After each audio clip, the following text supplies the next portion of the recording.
말씀 듣겠습니다.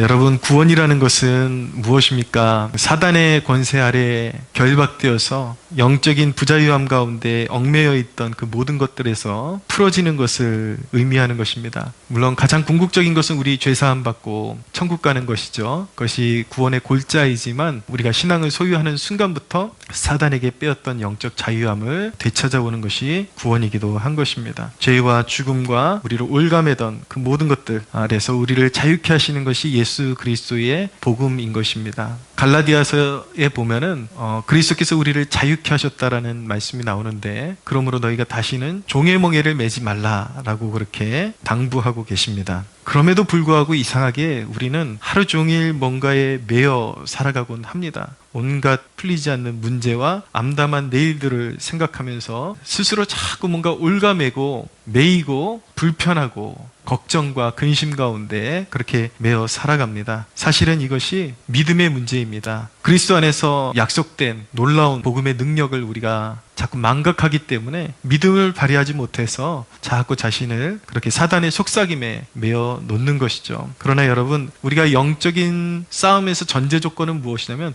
사탄은 이미 그리스도께 패배했다라는 것입니다. 우리는 그 그리스도의 승리를 나누어 갖는 하나님의 자녀들인 것이죠. 여기 보면은 진정한 영적인 자유가 무엇인지 우리에게 선명하게 보여주고 있는 한 인물이 있습니다. 복음을 전하다가 감옥에 갇혔지만 그 감옥 안에서 영적인 자유를 선언한 사람이 있습니다. 우리가 잘 알고 있는 빌립보서의 저자인 바울이죠. 빌립보서를 다른 별명으로 이야기할 때에 기쁨의 서신이다 이렇게 이야기하곤 합니다. 바울이 시종일관 감옥 안에서 기뻐하라, 내가 다시 말하노니 기뻐하라 라고 그렇게 오히려 감옥 밖에 있는 사람들을 위로하고 있기 때문인 것입니다. 그러면 오늘은 바울을 통해서 발견하는 영적으로 자유한 삶의 근원이 무엇이냐, 어디에 우리가 뿌리를 두고 살아야 영적으로 진정한 자유를 누리면서 살 수 있느냐, 이 부분을 함께 말씀을 통해서 배워나가려고 합니다. 첫째는 우리의 삶의 주권을 하나님께 맡겨드림에서 영적인 자유는 오는 것입니다. 우리가 어떤 상황에 있든지 이런 상황을 허락하신 분이 하나님이시고 이렇게 되어야만 했던 어떤 이유가 있다는 것을 믿으면 결코 왜 이렇게 될 수밖에 없었느냐고 하는 그런 원망 섞인 매임에서, 얽매임에서 자유해지게 되는 것입니다. 하나님이 주권적으로 이 상황에 역사하고 계시고 하나님이 허락하신 상황이다라는 것을 이해해야 자유를 얻게 되는 것입니다. 사도 바울은 자신이 감옥에 온 것은 철저히 하나님의 주권적 섭리였음을 고백하고 있습니다. 12절에서 13절에 보니까, 형제들아, 내가 당한 일이 도리어 복음 전파에 진전이 된 것을 너희가 알기를 원하노라. 이러므로 나의 매임이 그리스도 안에서 모든 시위대 안에 안과 그 밖에 모든 사람에게 나타났으니 라고 말씀하고 있습니다. 바울의 고백은 무엇입니까? 바울은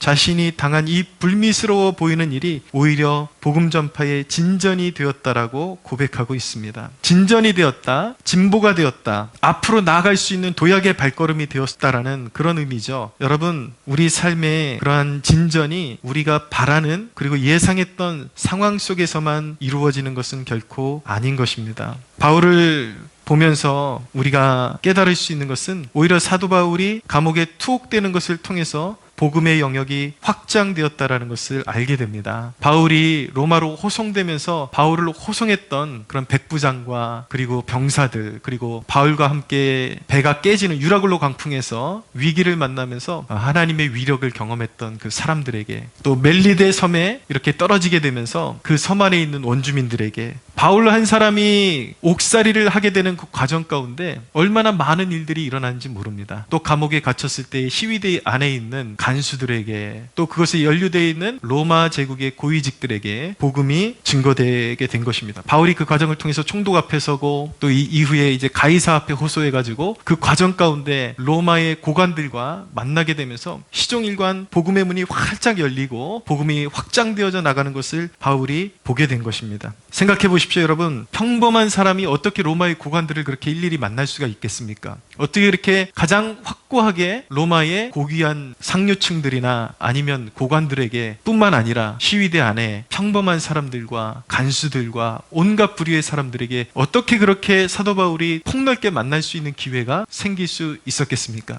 사람의 생각과 다르게 하나님께서 바울을 그렇게 섭리하셔서 인도하셨기 때문에 오히려 그 안에서 바울이 가지고 있는 예수님의 생명의 복음이 더 널리 확장될 수 있는 그런 여건이 형성되게 되었던 것입니다. 여러분, 우리 삶 가운데 보면 우리가 원치 않는 역경이라는 것이 오히려 어떤 선한 일의 동기부여가 되기도 한 것입니다. 우리가 당하는 사고나 불의한 일을 통해서 무언가 인생의 중요한 결단을 하게 되고 그것을 통해서 생각지도 못했던 삶의 길이 열리게 되고 헌신하게 되고 거기서 좋은 열매들이 맺혀지는 것을 경험하게 되는 것입니다. 여러분들이 지금 당면하고 있는 지금의 삶, 그것이 어떤 처지에 있는 상황이든지 그 지금의 삶에서 하나님의 뜻이 있음을 신뢰하지 못하면 결국 좌절에 묶여버리게 되는 것입니다. 모든 상황 가운데 하나님이 함께 하심을 믿어야 합니다. 모든 상황 가운데 하나님이 섭리하고 계심을 믿어야 합니다. 요셉의 삶의 궁극적인 승리의 비결이 어디에 있었습니까? 요셉이 형들에게 죽을 고비를 넘기고 애굽으로 팔려가는 그 순간부터 분노의 노예 그리고 상처의 노예가 되었다면 말 그대로 진짜 노예가 되었겠죠. 그러나 요셉은 신분은 노예의 신분으로 팔렸지만 그의 삶은 결코 노예가 아니었습니다. 그의 삶은 오히려 자유자였습니다. 얼마나 자유하고 하나님 앞에서 항상 한결같은 모습으로 꺾이지 않는 믿음을 가지고 살아갈 수 있었던 이유는 무엇입니까? 하나님의 말씀을 가슴에 새기고 내가 다 알지 못하지만 그리고 앞으로 어떤 일이 펼쳐질지 나는 다 판단할 수 없지만 여기로 보내신 분은 하나님이시다라는 확고한 믿음이 있었기 때문에 살아계신 하나님과 매 순간 동행할 수가 있었고 살아계신 하나님과 역경의 순간순간마다 동행했던 하나님을 신뢰함으로 말미암아 성실하게 하루하루를 대면했던 그 삶의 결말이 그 열매가 바로 역경을 디디고 일어서서 총리가 되어서 온 땅을 기근에서 구원하는 구원자의 사명을 감당할 수 있었던 것입니다. 할렐루야. 여러분, 위기를 하나님이 주신 기회로 믿으며 하나님과 동행하는 삶을 살아가는 백성에게는 항상 좋은 열매가 기다리고 있을 수밖에 없는 것입니다. 여러분 믿으십시오. 여러분들이 지금 어떤 상황 가운데 있든지 하나님이 실수하신 게 아닙니다. 여러분들이 버려진 게 아닙니다. 하나님이 여전히 붙들고 계십니다. 그런데도 불구하고 우리는 여전히 모든 가치를 눈에 보이는 것으로 평가하려는 유혹을 받습니다. 자꾸 상황을 보고 역경 가운데 두신 혹독한 연단 가운데 두신 그런 상황 가운데 있다면 다소 마음이 어렵고 도대체 이런 상황 가운데 내가 왜 추락해야만 했는가? 왜 떨어져야만 했는가? 라는 질문이 의구심이 들 때에 거기서 마냥 내 인생은 실패한 인생이구나 라는 것이 아니라 분명히 나를 사랑하시는 하나님께서 나를 여기에 보내신 이유가 있을 텐데 그것이 무엇일까를 늘 고민하고 하나님 앞에 기도하면서 오히려 하나님 앞에 지금 이 상황 가운데 나에게 허락된 하나님의 뜻은 무엇입니까? 지금 당장 내가 귀로 들을 수 없어도 주님 나의 삶 가운데 내가 한 걸음 한 걸음 믿음으로 나아가는 그 여정 가운데 감추어져 있던 주님의 뜻이 확정되어지고 드러나게 하옵소서. 그런 간구로 나아갈 수가 있어야 하는 것입니다. 그런 믿음의 성숙을 위해서 그런 믿음의 성장을 위해서 하나님께서 그런 상황 가운데 가끔 우리에게 떠밀어 넣으시는 것입니다. 믿으십시오. 여러분 말씀을 아무리 좋은 것을 들어도 이 원리를 여러분들이 알지 못하면 결코 승리하는 신앙생활을 영위할 수 없습니다.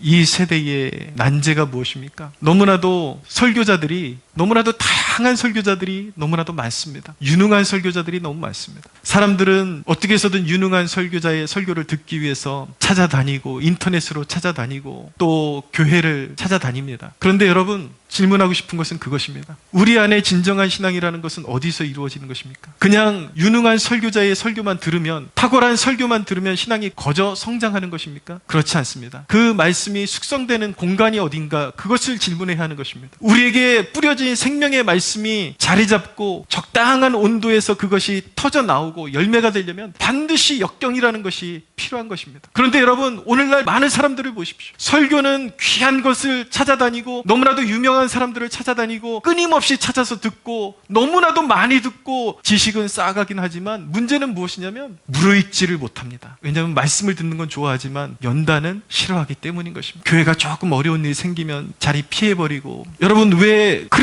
오늘날 크리스천들의 이혼율이 그렇게 점점 높아지는 것입니까? 여러분, 하나님의 뜻이라는 단어를 너무 남발하지는 마십시오. 오늘날 많은 사람들이 괜찮은 배우자가 만나면 하나님의 뜻 가운데 만났어. 그런데 조금만 현실적인 어려움이 오면은 이건 하나님의 뜻이 아니었어. 여러분, 왜 여러분들의 그런 어떤 견고하지 못한 성품 때문에 하나님을 자꾸 거짓말쟁이로 만들고 하나님을 그렇게 가벼운 존재로 만들어버리는 것입니까? 우리 청년 세대에 기회가 있다면 기회가 있을 때의 배우자감을 진지하게 만나야 합니다. 그러나 이미 한 번 결혼을 했다면 조금 성격이 안 맞고 무언가 극단적인 어떤 상황이 있지 않는 한 이 상황 가운데 분명히 내가 하나님의 뜻에 대해서 모든 것을 다 알지는 못하지만 적어도 하나님께서 허락하셨고 축복하신 가정이라는 믿음이 있어야 되는 것이고, 결혼 이후에 어려움이 올 때는 그냥 너무 쉽게 내가 잘못 만났어, 하나님의 뜻이 아니었어, 그렇게 하는 것이 아니라 하나님의 섭리 가운데 이미 허락된 가정 어떻게 해서든 잘 지켜나가고 복된 가정으로 우리 가정이 더 하늘의 축복을 받기 위해서 이 과정이 필요한가 보다. 여러분, 그렇게 하나님 앞에 무릎으로 나아가며 오히려 이 역경 가운데 이 한복판에서 하나님이 함께 하시는 사인을 보여주십시오. 그리고 나를 붙드시는 하나님의 임재를 느끼게 해주십시오. 늘 하나님 앞에 더욱더 예배에 힘쓰고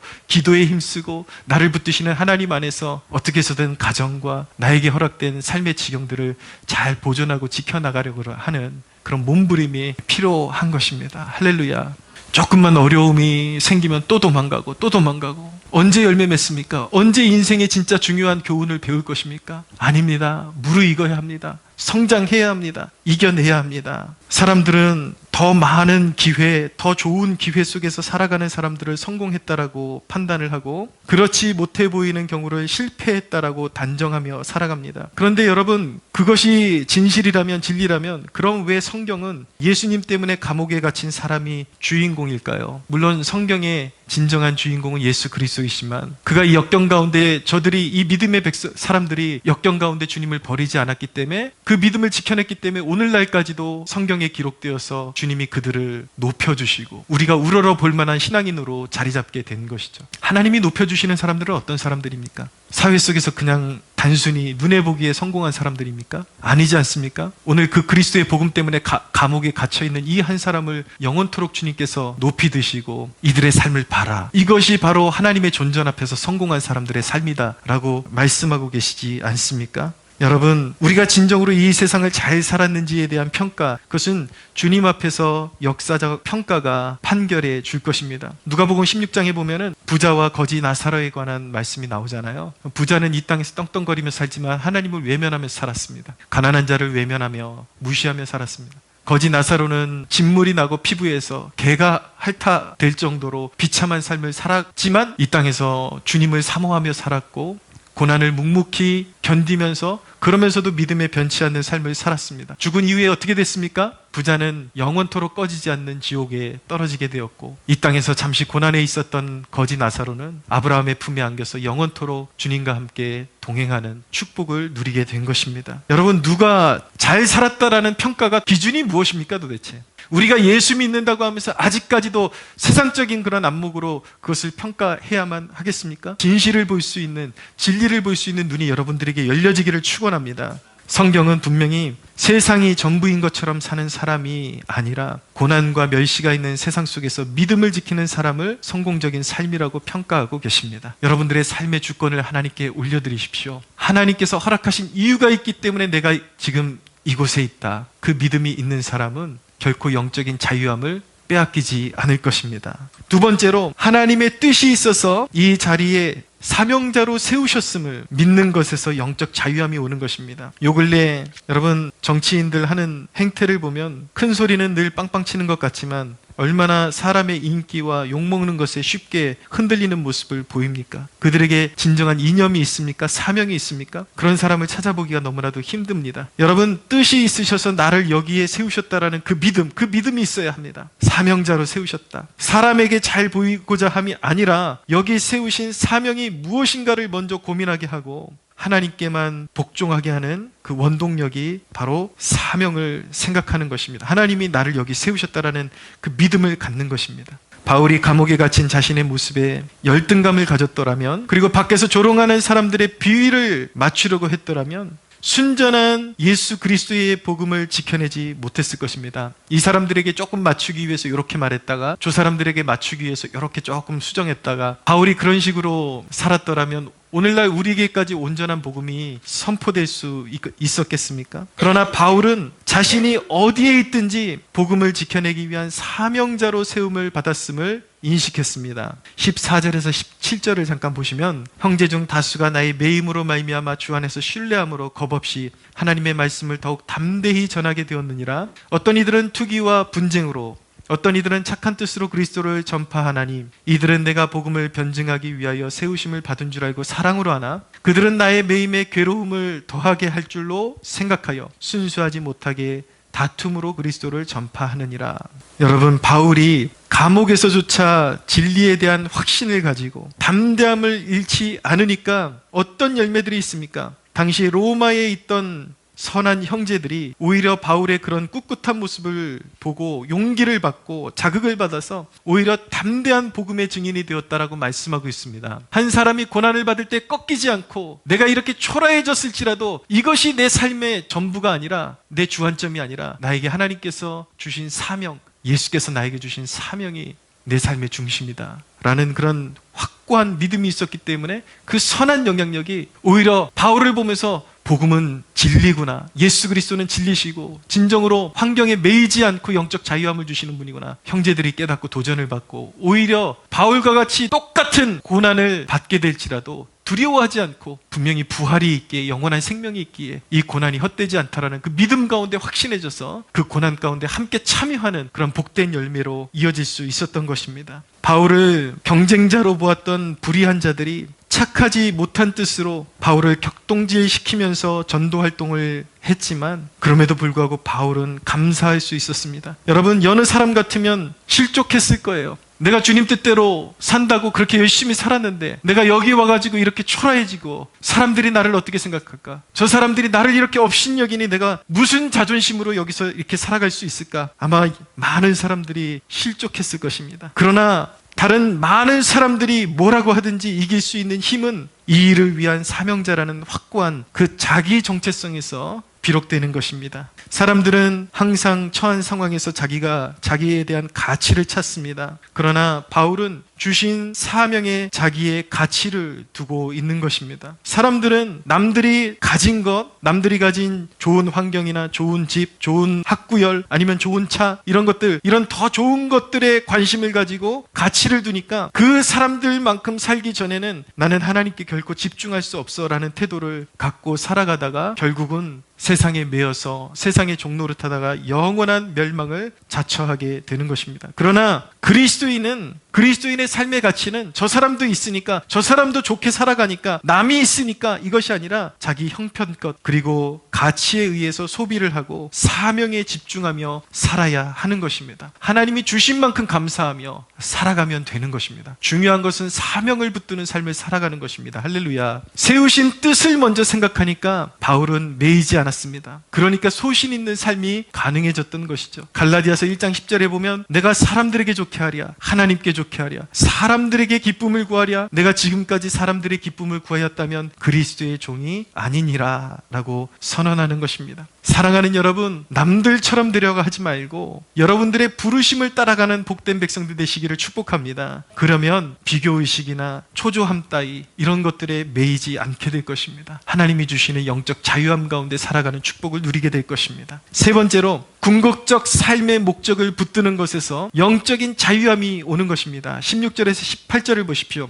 다시 이렇게 쭉 반복해서 한번 읽어보면, 이들은 내가 복음을 변증하기 위하여 세우심을 받은 줄 알고 사랑 사랑으로 하나. 그들은 나의 매임에 괴로움을 더하게 할 줄 알고 생각하여 순수하지 못하게 다툼으로 그리스도를 전파하느니라. 그러면 무엇이냐? 거칠애로 하나 참으로 하나 무슨 방도로 하든지 전파되는 것은 그리스도시니 이로써 나는 기뻐하고 또한 기뻐하리라. 전파되는 것은 그리스도시니 이로써 나는 또한 기뻐하고 기뻐하리라. 어떻게 이런 고백이 가능할까요? 바울은 자신을 위해 살지 않고 자신에게 영원한 삶을 주시고 죄인 중에 괴수였던 자에게 영원한 사랑과 신뢰, 사명을 주신 주권자 예수 그리스도를 위해 사는 것을 궁극적인 삶의 목적으로 두고 있었기 때문에 이런 삶의 모습이 가능했던 것입니다. 여러분, 이것은 가치 없는 것들을 삶의 목적으로 사는 것과 영원한 것을 삶의 목적으로 사는 그런 삶의 차이인 것입니다. 제가 어느 기사를 통해서 잠깐 접한 대목을 보니까 가수 유열이라는 분이 우리가 잘 알지 못했던 그 사이에 희귀병으로 좀 많이 고생을 했다고 합니다. 삶의 그런 죽음을 바로 문턱 앞에 두고 마지막이 될지도 모르는 수술을 몇 번을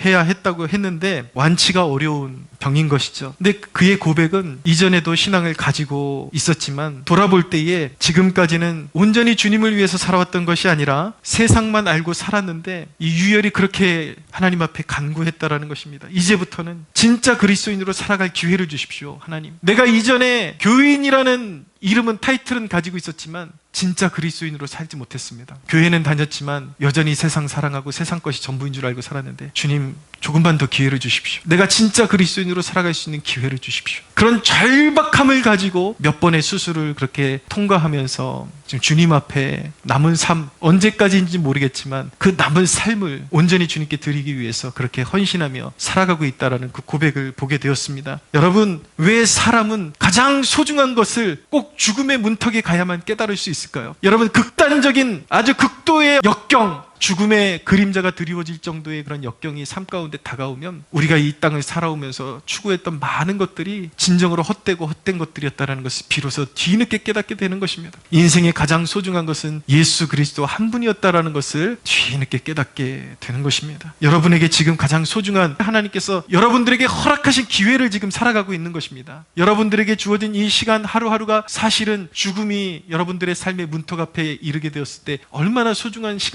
시간들이었는지 여러분 깨닫게 되겠죠. 이 예배를 통해서 지금 여러분들에게 허락된 이 시간들이 너무나도 소중한 시간임을 깨닫게 되는 축복이 있게 되기를 바랍니다. 진정으로 가치 있는 것이 무엇인지 다시 한번 생각해 보십시오. 여러분들이 지금 붙들고 살아가는 것들이 여러분들의 미래이고 영원을 결정하는 것입니다. 많은 사람들이 여전히 짝퉁처럼 살아가고 있지는 않습니까? 나라는 존재, 그리고 상황, 그리고 이 세상은 가변적이고 무너지는 것들입니다. 그러나 예수 그리스도는 영원하신 구세주인 것입니다. 할렐루야. 이 나라 소중합니다. 이 나라는 믿는 자들에게는 생명과 같은 것입니다. 반드시 지켜내야 합니다. 그러나 여러분, 우리가 받아들이기 힘든 상황 속에서도 하나님의 통치를 믿어야 합니다. 그리스도인으로서 정치에 참여하고 나라를 살리기 위해서 최선을 다해야 되는 것은 맞는 것이지만 나라가 조금 어려워지고 좀 역경이 오고 내가 원하는 대로 되지 않는다 그래서 신앙이 흔들릴 정도로 그렇게 되면 그것 자체가 우상인 것입니다. 진정한 하나님의 나라는 가변적인 것이 아닙니다. 영원한 것입니다. 예수 그리스도는 평안의 때에도 환난의 때에도 전해져야 합니다. 할렐루야. 이 세상 나라는 무너져도 주의 나라는 영원함을 우리는 믿어야 합니다. 우리는 모든 순간마다 천국의 시민임을 잊어서는 안 되는 것입니다. 예수 그리스도 그분이 통치자, 메저스티, 통치자이십니다. 주권자이십니다. 우리가 그분의 통치권을 선포하는 것 이외에 그 외에는 정치에 참여하는 다른 이유가 있어서는 안 되는 것입니다. 우리의 삶의 목적이 물질에 있다면 비교에서 오는 불만과 물질이 줄어들 때 그 근심에 정신을 차릴 수 없을 것입니다. 이 모든 세상에 대한 집착이 우리를 올가매는 것이죠. 그러나 예수 그리스도는 우리를 자유케 하시는 분이십니다. 영혼을 구원하는 능력이 오직 예수 이름에 있음을 믿고 주를 위해 참는 자들에게 영원한 상을 베푸심을 믿으시기를 바랍니다. 우리를 향한 주님의 사랑만이 영원합니다. 우리를 향한 주님의 보호만이 영원합니다. 영원하신 하나님에 대한 신뢰를 회복하며 우리를 올가매는 온갖 매임에서 노임을 받게 되는 축복이 있게 되기를 축원합니다. 그러나 여러분, 영적인 자유라는 것은 여기서 그렇구나, 뭔가 감정의 변화만을 느끼는 그런 어떤 들뜨는 것, 그런 것이 아닙니다. 나의 매임 가운데 진지하게 진리를 고찰하며 나의 영혼에 무엇이 더 유익한지를 고민하는 과정을 통해서 하나님이 약속하신 것들을 붙잡는 것이 바로 영적인 자유에 이르는 길인 것입니다. 이 예배를 통해서, 이 말씀을 통해서 어떤 것이 진정으로 나에게 영적인 자유를 주는 삶인지 고민해 보십시오. 여러분들이 지금 아직도 놓지 못하고 있는 그것, 아직도 여러분들이 붙들고 마음속으로부터 놓지 못하는 그것이 여러분들을 자유케 하는 것입니까? 아니면 하나님의 약속의 말씀입니까? 하나님은 우리에게 성령을 통해서 오늘 말씀하십니다. 너의 삶을 내가 주장한다. 너를 택하여 내가 세웠다. 너에게 영원한 나라와 상을 베풀 것이다. 세상이 무너질 때 너를 구원할 것이다. 너의 충성심이 영원 속에서 하나님의 기쁨으로 평가될 것이다. 여러분, 하나님을 붙잡고 하나님의 약속의 말씀을 붙잡는 것과 여러분들이 아직도 놓지 못하는 세상의 집념을 놓지 못하는 것, 어떤 것이 더 유익한 것입니까? 하나님이 여러분들에게 주시는 진리의 말씀 앞에서 오늘 여러분들의 마음과 삶을 올가매고 있던 그 모든 헛된 것들을 놓아버리는 축복이 있게 되기를 바랍니다. 무엇이 더 나은지를 고민하고 하나님께 속한 것들을 붙드는 지혜로운 백성들 되시기를 축복합니다. 주의 영이 계신 곳에는 영적인 자유함이 있습니다. 오늘 성령이 이곳에 함께 하십니다. 진리를 여러분들이 붙잡고, 아 그래, 내가 고집하는 것보다 하나님의 말씀을 믿는 것이 더 유익한 것이지, 여러분 그것을 붙잡을 때 여러분들의 심령의 자유가 임할 줄로 믿으십시오.